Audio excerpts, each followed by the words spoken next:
Recording in progress.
No idea. There's one person on there so far. I'm a screwed. Huh? Oh. Yes.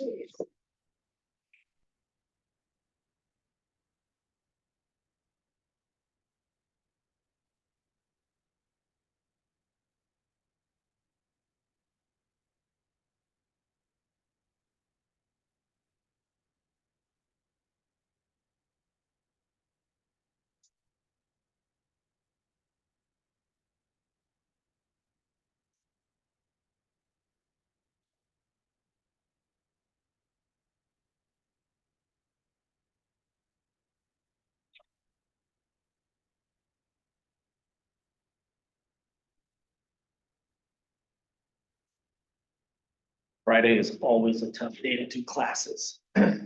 Very few people show up. Well, there's nobody in the office today either. Yeah, it's the way Fridays is with real estate offices. I guess. There's been less people today than there usually are. Mondays, usually people start out good, and then that's why I have the team meeting on Wednesday, because I'm hoping that they keep the momentum going, but Friday always fiddles out.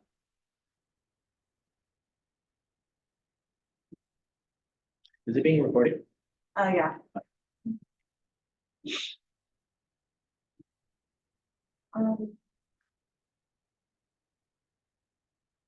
Okay, so maybe let's talk about the Tony Robbins. I thought that's the family reading. Yes, who wants to know about it? Samantha, she's. Okay. So we can send you the link. She can hear me, right? Yeah, I don't think she's on. Oh, we can talk about it after. Oh, yeah. So we can email her the link to sign up for that.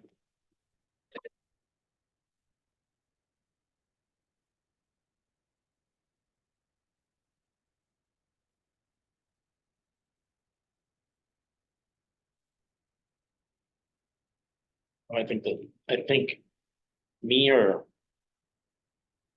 probably left this on. No, I turned it on. Oh, did you? Okay, so we're good.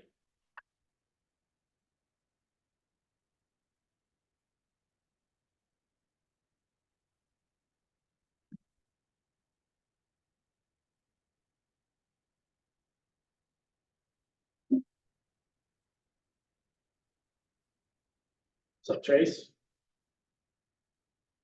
Hi. It's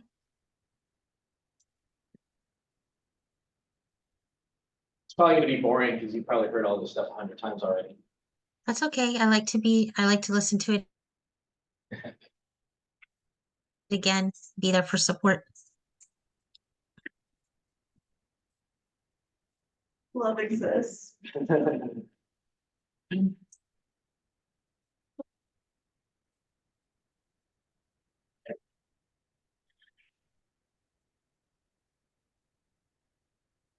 I have Carney in here. I think she might be in the class. Oh, cool.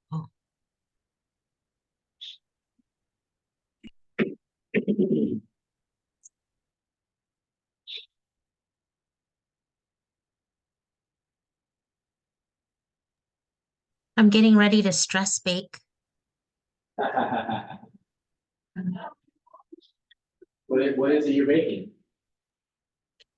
Chocolate cake with peanut butter frosting and a chocolate ganache. Chocolate cake with peanut butter frosting with chocolate ganache. Just throwing that. I'm telling Damon that you're doing.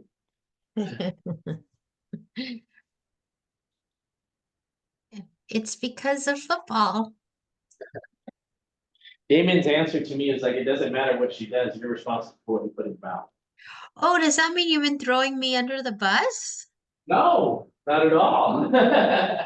Sounds like it. What'd you say to him prior to him saying that response? Nothing. This is being recorded, so we're not talking about this on here. Okay.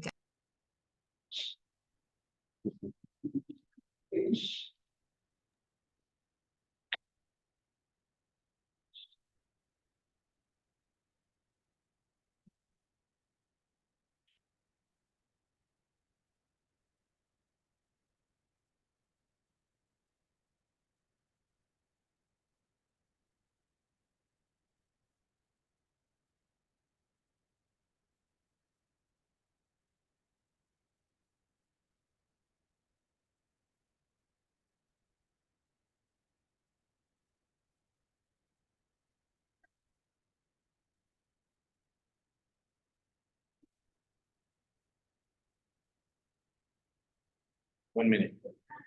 Countdown.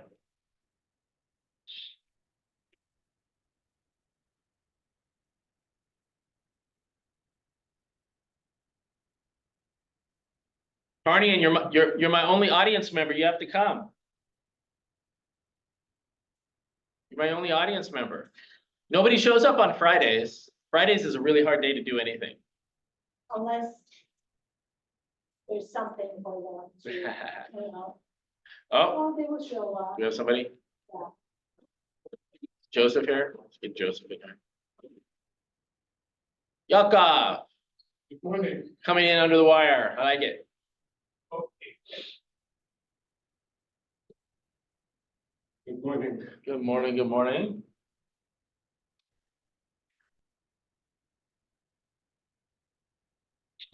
Front row, I love it. Person.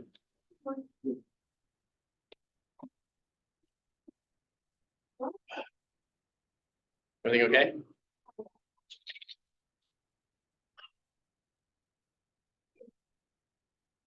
All right, let's see here. I think we are good to go. We're recording. All right, guys, how you doing? You're doing great. What's new with you, Parney? And I know you took a trip over the holidays to England, right? Portugal? And Portugal. How did all that go? Oh, it went very well, thank you. I loved Lisbon. Such a great city. Lisbon? Never been. I've never been that far overseas. Definitely Lisbon. Beautiful. Beautiful, people are kind, people are outside even when it's cold. And I talked to a lot of local people, and they all said, here, we work to live. There we go. I like That's it. what I saw. They're not very stressed how to make money. They just leave. Yeah, here, we need to work. Yeah, exactly.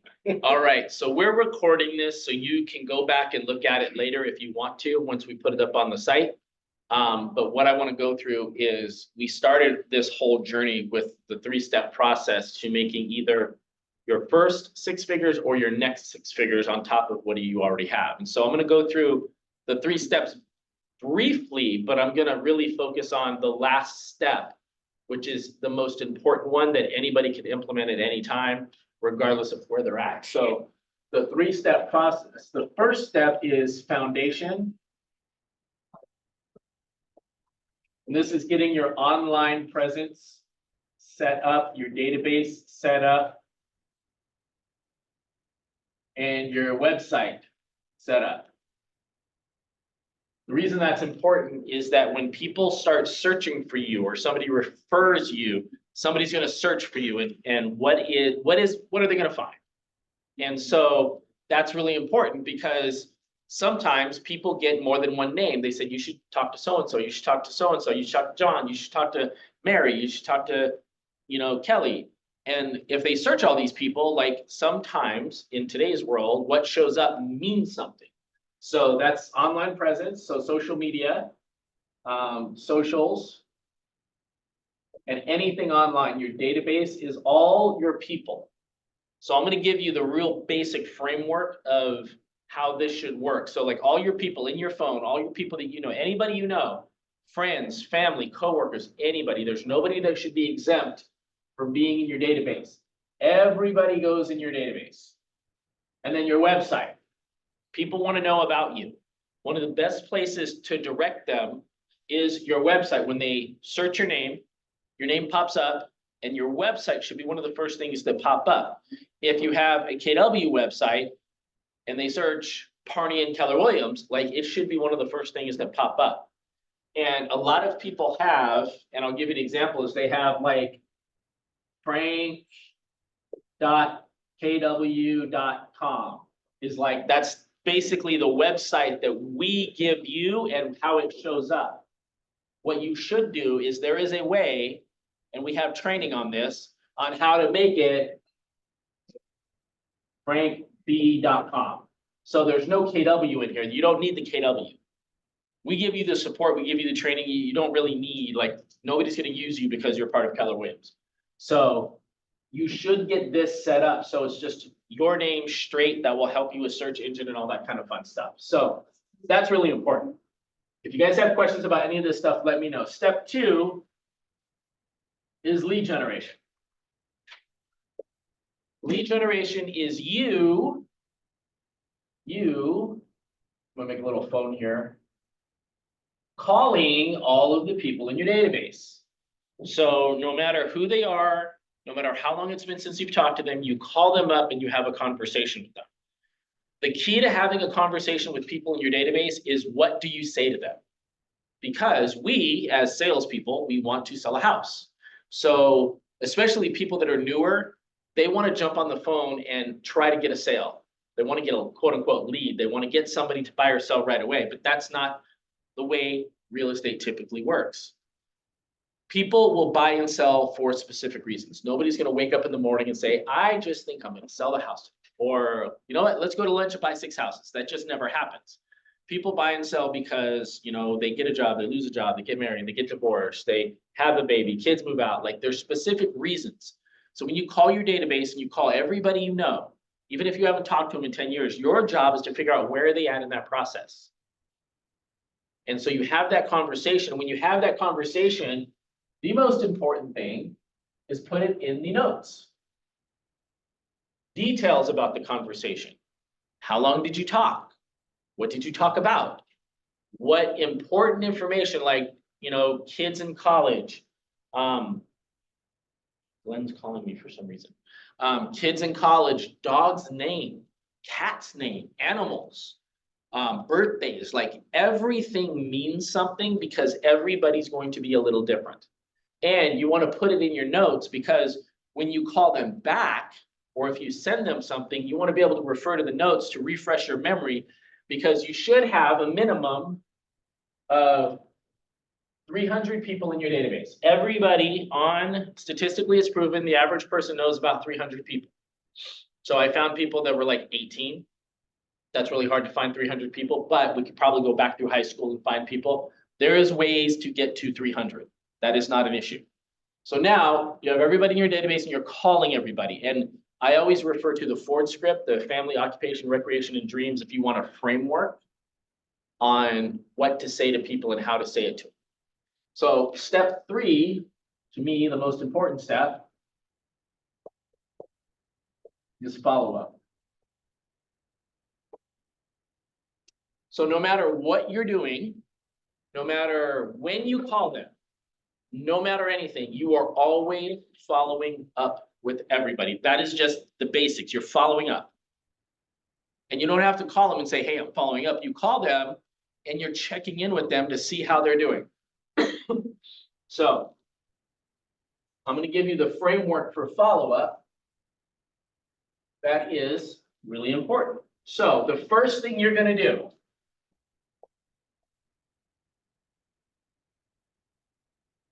the first thing you do in your follow-up process is you call your people. Now, I know there was a conversation with an agent who said, I have 20,000 people.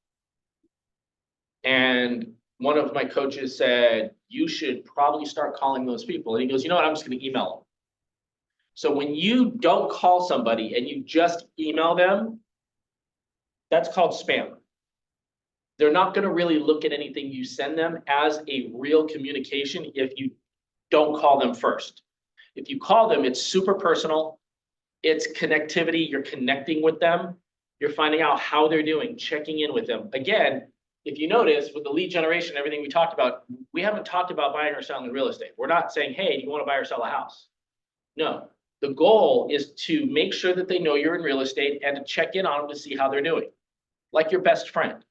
They don't need to be your best friend, but you can be their best friend.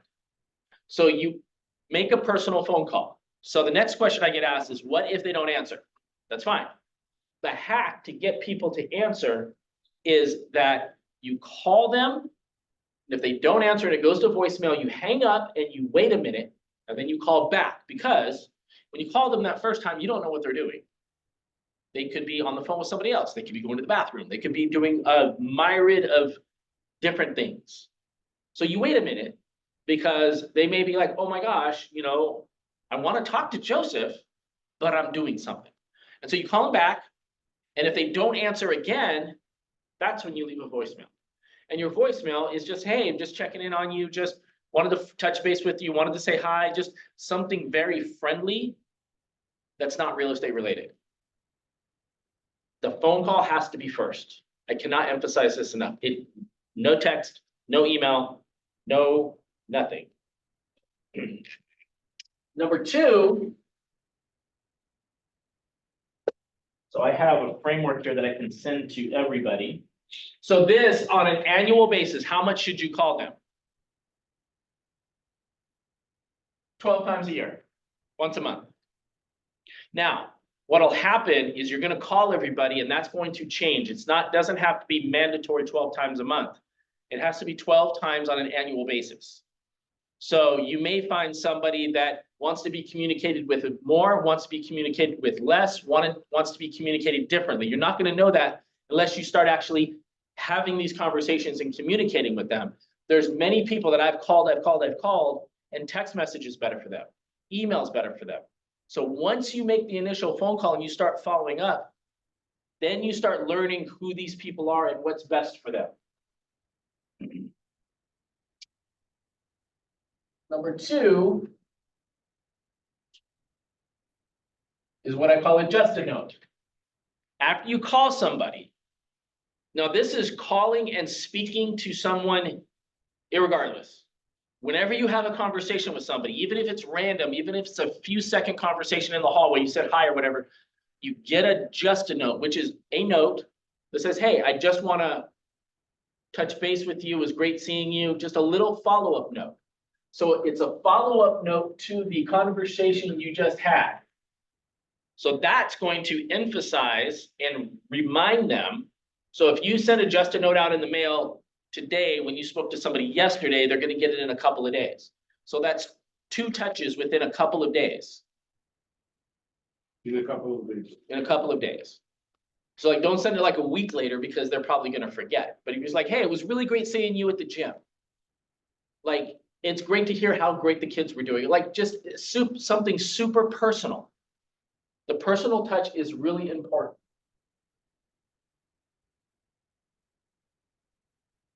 Personal touch. So that's 12 calls. That's minimum 12. So right now, this second, we're up to 24 touches. That's just 24 touches for one person on an annual basis. So now we get into the general things that you should normally be doing. So like birthdays.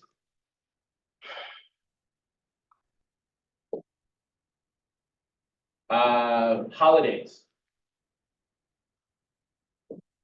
Now it may seem weird and random, but sending out a holiday card on like the 4th of July is not weird, it's different and nobody does it. So if you pick a different holiday, like if you know someone's Christian and you're gonna send them an Easter card, if you know somebody, celebrates a different holiday and you send them that type of card, like figure out what makes that person special and send out a card for that. So like Hanukkah and Christmas and all, those are basic things that you can send out for. A New Year's card is something that Tracy and I have done in the past. And if you're like, I don't know their birthday, well, find them on Facebook. And it's very important not to send Christian Hanukkah and That's where spam comes into play. Like, so when you start emailing people like Merry Christmas, like, it doesn't bother me, but some people might be offended. So like, you should do very little mass emailing, especially when it comes to holidays. Because not that it's bad, because everybody does it. Like all these, like if you register at like a Mercedes dealership or like online somewhere, they're all going to send you holiday cards, right? So the key is you want it to be personal. So if somebody celebrates something or doesn't celebrate something, like you want to respect that and you want to send them something that makes it personal. That's the key. So like right now, this is 25 touches. Holidays, I'd say it's times 2. So that's 27 touches right there. And this can fluctuate. The holidays can fluctuate. You can do more, you can do less. I tell everybody this all the time and nobody does it. at least if you do it, let me know, but very few people do it, is a home anniversary. A home anniversary is when they bought their home. It doesn't matter if you were the agent, because the agent that they bought it with is not doing that. And what you can do is you can send a market analysis or something to say, hey, happy anniversary, you bought your house 5 years ago this month, and when you bought it, it was worth this, today it's worth that, or something just fun and cute and exciting to just kind of pique their interest. You may never hear from them, but they're always going to remember that, because honestly, nobody does this.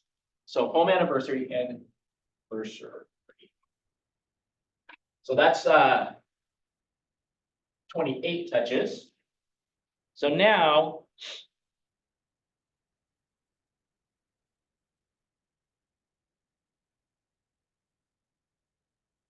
newsletter. Newsletter. Now, this is the one that probably takes the most work. But most people try to put something clever together, like market information, or they put together recipes, or just something kind of foofy. Nobody wants to see that. Like people can get market information from somewhere else. If somebody wanted to know what was going on in real estate, what do most people want to do? What's the #1 website everybody goes to? Entertainment. Zillow? Zillow. What does Zillow do for you when you go there? It allows you to search for homes. So having search not prominent in your newsletter is not the best idea. So there's lots of templates. We actually have, if you go to kwconnect.com, they have a template for a newsletter on how to do it. But on a newsletter, search is #1. And I'd say send it out every 2 weeks, to be honest with you. You have to send it out a lot, because a lot of times you're gonna have to build up certain things. You can run contests on your newsletter. I know Tracy's done this to where, we're giving out a $100 gift card for everybody who likes our Instagram page. Like there's so many different things you can do with the newsletter, but you have to make it less infomercially and more personal on what they want, which is mostly they want to search for homes, they want to look for different areas. It should be your website in a can, and every time they click on this, it takes them back to your website. What I don't understand, newsletter and then search. Search should be in your newsletter. So when somebody sees your newsletter, you get it and they get it in an email, there should be a thing for like homes in LA, homes in Santa Clarita, homes in Long Beach, and you click on that, it takes them to your website, and then they can search from homes there. And when they go to your website, they register, and then they get all the info that they want, and then they go into your database. So in search, there should be different options through my website. If you go to kwconnect.com, there's a newsletter 1-page note that teaches you how to do it. So if you go to kwconnect.com and you search newsletter, it'll come up. It's red and white. It's really good info.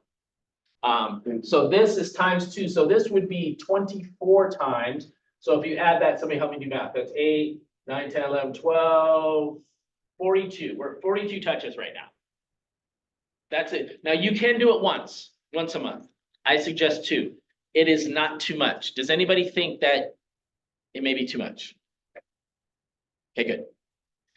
Next. So now, what you can do with these things is you supplement them with extra stuff. The extra stuff is after you do the phone call, you can send out a text. After you do the phone call, say, hey, I just wanted to touch base with you. I just left you a voicemail. I wanted to see how you're doing. Let me know if you need anything or whatever.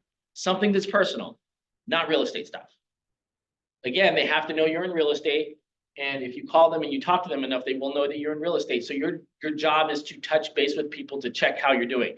I would love to hear from Tracy on what she says when she calls people, because I know she does this a lot, and I know she sends out a lot of text messages and she gets responses, but don't know if she's busy or not. The other thing is the just a note I'm and here. the birthdays. Yeah, so when you text and call people, what do you typically say? It really depends on the time of year. Like right now, while you're coaching, I'm going through Facebook of people that I haven't talked to in a while. So that's going to Uh-huh. sound different than the people I'm reaching out to once a month that are already in my database. Yep, So the ones in my database, since it's January, it's more like, hey, just reaching out to wish you a happy new year. Hope you and your family had a fantastic holiday season. Let me know if there's anything that you need. Or if I know the people really well, I'll kind of like make a joke about, all the junk food we ate over the holidays and, just it just depends on the relationship. yep, Um, and we send out New Year's cards. So most people are responding like, "Oh, we got the card. Thank you so much. It was so cute. Hope you and Frank are doing well, blah blah blah." So it's an yep, easy touch in January and then in February, like you said, we're doing a contest because we're actually trying to build up our followers on social media. So we're doing a contest in February that if you follow us on Instagram or Facebook and comment on one of our posts, even if you already follow us, comment on one of our posts, we'll enter them into a drawing for a $100 gift card for dinner of their choice for Valentine's Day. yep.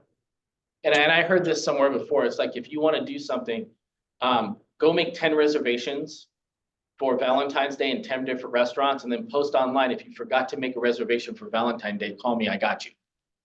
And then you give somebody the reservation that you made for yourself. But yeah, all those little things, I think the key word that what she said is really important. It's personal. It's all personal. Now, go ahead. No, that was it. I think it's really hard for us as real estate agents because we want to just do mass. We want to just blast it out. And we want to try and like throw out this really wide net and gather all these fish. But what really happens is we throw out the wide net and all the fish run. And it hits the ocean and you pull it back and there's no fish in there. And what you want to do is go after each fish individually. Because the fish, when you go after them individually, they like you. When you go after all of the fish, they're all scared of you. Does that make sense? So send a text message after you send a communication to somebody. Like if you leave a voicemail or anything, just shoot them a text message. When I recruit people and bring people on, I usually text them first because nobody answers their phone. And I figured that's the best way to do it because I don't know these people. If you know them, the phone call works best and then the text is second. And then the just a note, and that's 3 right there. So that would be another 12 follow-ups. So that would be 54 follow-ups for any one person that you have right then and there. Now, the accoutrement to everything is social media. So whenever you're with one person on command, they have a health database. Shows you the health of your database, which means how much information do you have on all your people. So regardless of what database you use, because I know Tracy uses a different database, you should have your name, you should have the email, you should have the phone number, you should have the address. Like that should be the minimum standard. After you get all that, when you come across somebody and you're making your phone calls and you're talking to people, find out where are they at on social media. Do they use social media? Do they like social media? What social medias are they on? It's really hard to do that if you're not on there. That's why part of the foundational part is online presence. Because you want to be found. When people search you because they're thinking about selling their house, you want to be found. So you should be on social media. You should follow them. Because you never know when they or one of their friends want to do something real estate related. And if they ask a question or if you ask a question on social media and people start interacting, that's when other people see your stuff. So if you go on their page and they ask a question about, man, my dishwasher broke, does anybody have a handyman? You should be like, yes, I have a handyman. I have a vendor list with 25 different vendors that will help you if you need help. And I have a great handyman on top of it. Would you like that list?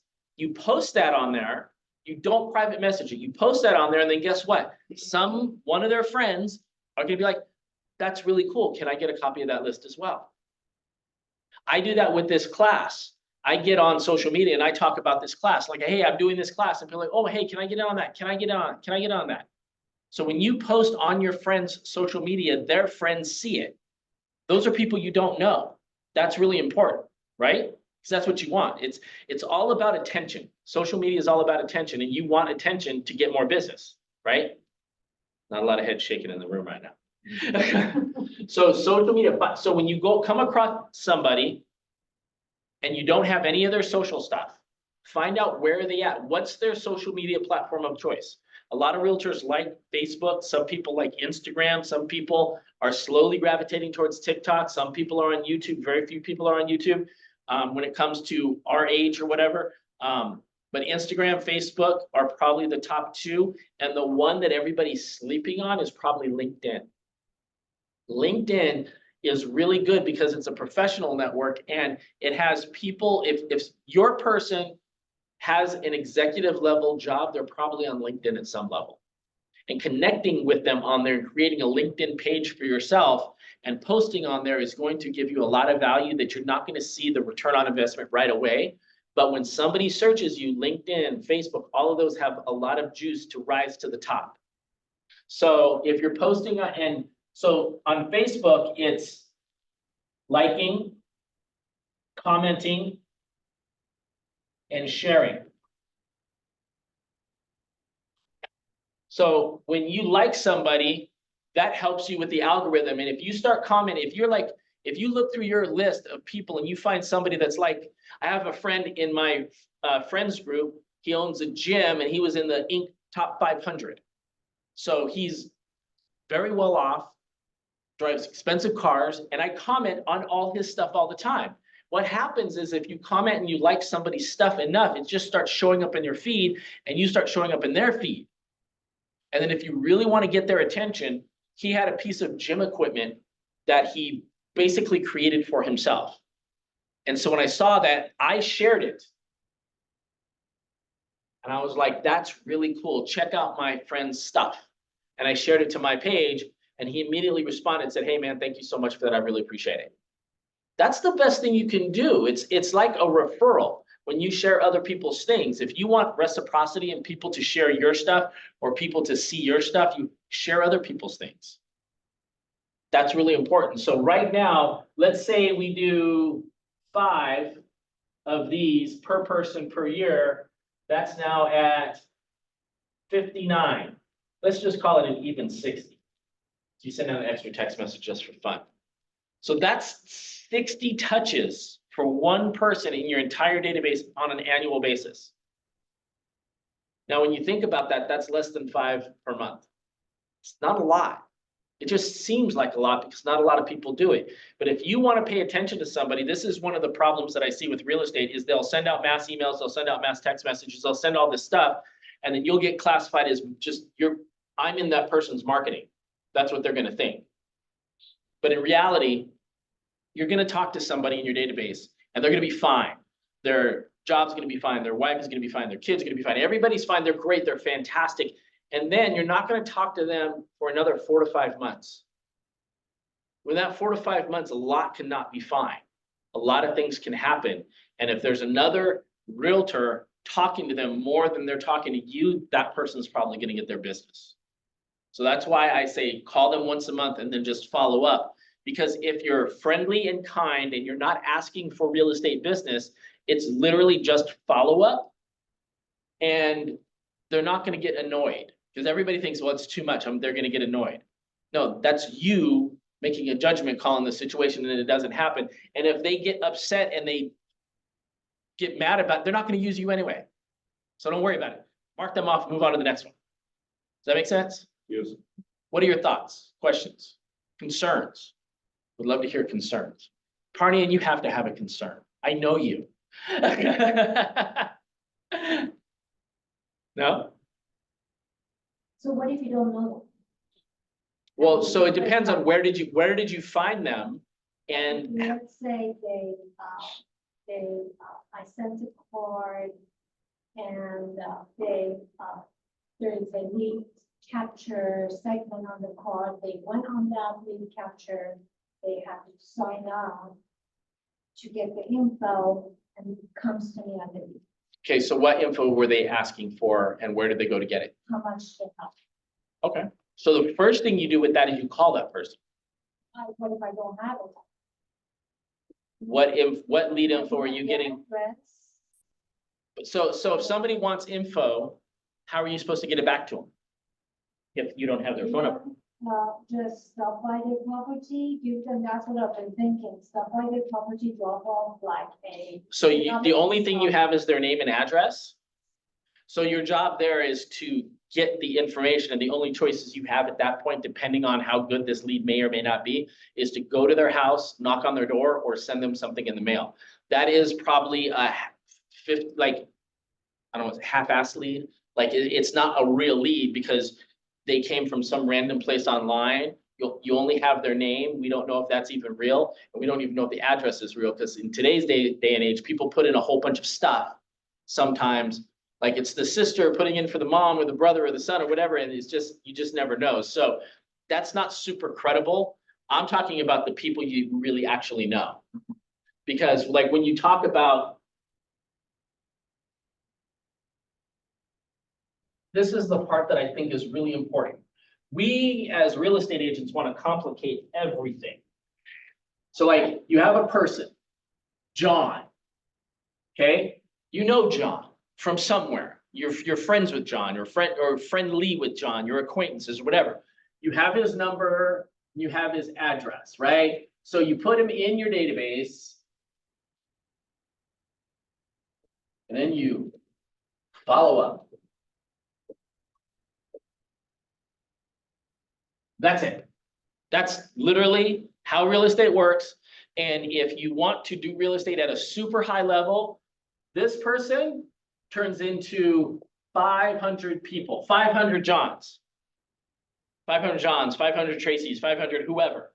You turn this person into more people, and then you put them in your database, and then you follow up with them. That's really it. It's really not more complicated than that. We as real estate agents have gotten way too complicated and, in my mind, lazy in a lot of ways, because we want things given to us. We don't want to go fish. We want to be given fish. So when I look at the market and see that it's down 30% or 40%, that's all the agents out there that were given fish because the market was great in the last couple of years before 2023. And now they just don't want to fish anymore, or they're spoiled. So the way this works, this is you, and then this is your sphere of influence. What is your sphere of influence? Does anybody know? Friends. Friends? Yeah. Family. Family. This isn't even the friends sphere of influence. This is the family. The family is the first level. There's levels of sphere of influence. This is what people don't understand. And people try to combine sphere of influence all into one category, and it's not. So you have family. Family. So the second sphere of influence is what? Right. Friends. Now, there's different levels of friends, right? You're not the same friend the same way with everybody, right? There's some people you're friendly with, they're acquaintances, there's best friends, there's all these different things. So this is what I would classify as best friends. You can have more than one best friend. Like there's different levels of best friends, right? There's like your bestie, and then there's people that are close that you would, ask questions to. Like if I wanted to learn how to play piano, I'd call Yakov. I want to learn how to speak Russian, I'd call Yakov, right? So he would be in like my board of directors, BOD, board of directors, because I know he's someone I could go to ask specific advice from. The next one is your network. So this is like people that you work with, people that you're friendly with. This is like acquaintances and friends of family members and people that are in your network. The next one is your community. Now, these are people that you live around, maybe organizations that you're a part of. things that are kind of on the fringe. So like you go to Portugal, you have friends in Portugal? Do you have friends in England? Yes, family or friends? Family, okay, so that's your first line here. Some people have people that are in their network that are like out of state or like, you know, whatever, but this is like cousins and uncles and aunts and all that kind of stuff. Community, and so this next one is probably the one that is most powerful. And audience. Audience. These are all the people that are watching you, either that you're sending an email to that you don't know, that are getting your stuff, that are watching all your posts on social media. You can make a post and nobody will like it. Nobody will comment on it, but 1,000 people will see it. It's an amazing thing. So this is your audience. Community. No, this is No, community the right here. This And one's community. audience This is, audience. audience is a social media. Audience is your social media and all the people that you don't know personally that you send stuff to that see what you're doing. So like on YouTube, the people that are watching your stuff, that's your audience. Your job is to post something to get them to engage with you, to get them to notice you, to get them to like you, those things. And then your job is to take the audience and pull them closer to you. The closest you can pull them is your board of directors, unless you start marrying your database, right? You start marrying people. Like, I don't think you can do that, but in Utah. But my point is you take your audience and you bring them closer to you, and you do that by getting to know them, posting things that are relevant. So like when you post on a friend's timeline that you have a vendor list because they asked for a handyman, somebody that has been watching will say, hey, can I get a copy of that? And now you're pulling people toward the middle. This is what Parnian was talking about here, the outside, which is strangers. This is the heart. See how far away this is? So the other way that I like to do sphere of influence is I like to an example of like if you take a handful of marbles and you sit Indian style on the floor and then you drop the marbles over your head. What's going to happen to those marbles? They're going to go everywhere. You're closer your sphere of influence to the marbles that you can grab right away. It doesn't require a lot of effort. Those are your really, really close sphere of influence. But there's marbles that are going to land way over there by the wall, and I'm going to actually have to get off my butt and go get that marble. That's like a stranger. Why would you put so much effort to get up when there's marbles right around you and just grab those marbles instead of walking way over there because you think that's going to be an easier lead?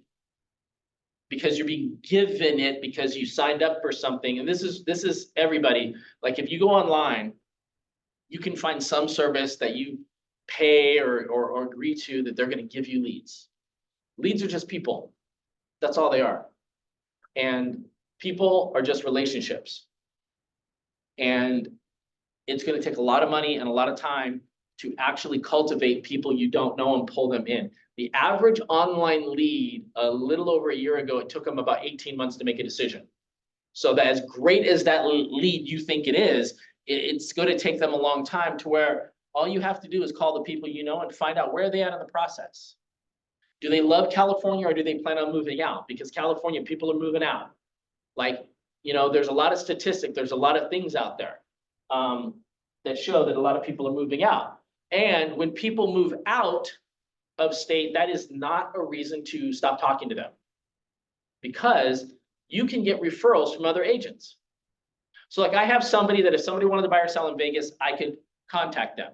Tracy did some international transactions, and she has a contact in Spain to where if anybody wants to buy or sell in Spain, like she's got a guy. Right? So it's like having connections outside. Like if you have a bunch of your people moving to Texas, it would really behoove you to find an agent in Texas, say, hey, I would love for us to share referrals, because guess what? If you give somebody business, they're going to reciprocate. And if they have somebody moving to LA, they're going to call you. You say, hey, do you have a connection for LA yet? No. Okay, I'd love to be that, and I'd like you to be mine. You know, go on. There's with Keller Williams, there's a network. The Keller Williams network, there's like 200,000 agents. You can go on there and find out who the top agents are, who's on the LLC, and all this information. So that is a huge area of business that a lot of people drop the ball on. But all of this stuff, none of this works if you don't start the follow-up process. So what I'm gonna do is I'm gonna have the office send out this follow-up program to everybody in the office. And then I want you to start doing it and see what happens. Because what'll happen is you're gonna have a question, you're gonna stub your toe, something's gonna come up and you're gonna be like, well, what about this? What about that? Like Carney's question, what if I don't have X, Y, Z? Well, go after it. Yes. I have phone numbers, address, Mhm. and that's about it. Of what? Of who are they? Of people like possibly of Russian heritage. So people you don't know that are Russian. Yeah, Okay. So what would you call and say to them?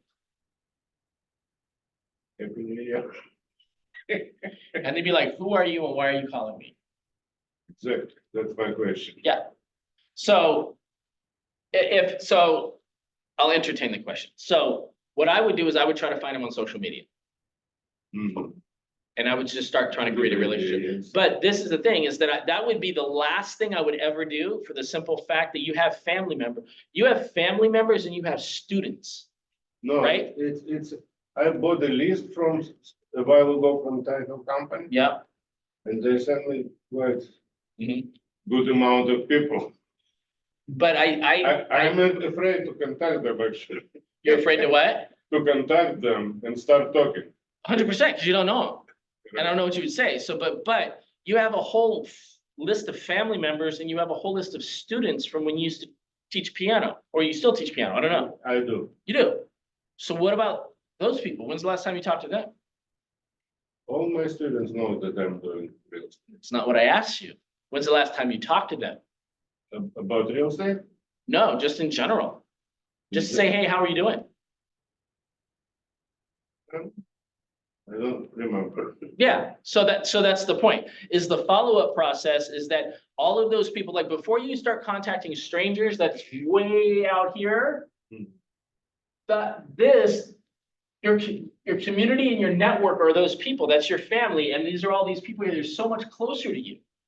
So all you have to do, because how many of your students or the parents of your students don't know you're in real estate? Or don't remember because you haven't talked to them in months? So right now, this second, as I'm saying these words, there's people leaving the industry. They're gone. Bye. They're gone. So when somebody sees on the network, 50,000 agents, well, last year was 60,000 agents left the business. How do they know that's not you? The only way they know that's not you is if you call and talk to them. So Have a recital and advertisement. Real estate business too. No, they decided. and it's not a bad idea. I mean, you probably gotta put it together somehow, but absolutely. You know, that you could say, like I tell people, like whatever you're doing now, like that's your side hustle. You're doing real estate. Like I am a real estate person. I have a real estate business. As long as they're your friends and family member, you're gonna have a connection to them that most people will not have, and they're gonna trust you already because they already trusted you teaching them piano. So you already have a level of trust there. And if you can educate yourself on what's going on in the market and then talk intelligently about it to them, there's no reason for them not to trust you. Thank you. Well, anybody else? Questions, thoughts, before we wrap it up? It is warm. All right, guys, thank you so much for coming. I really appreciate it. And I hope everybody has a fantastic weekend.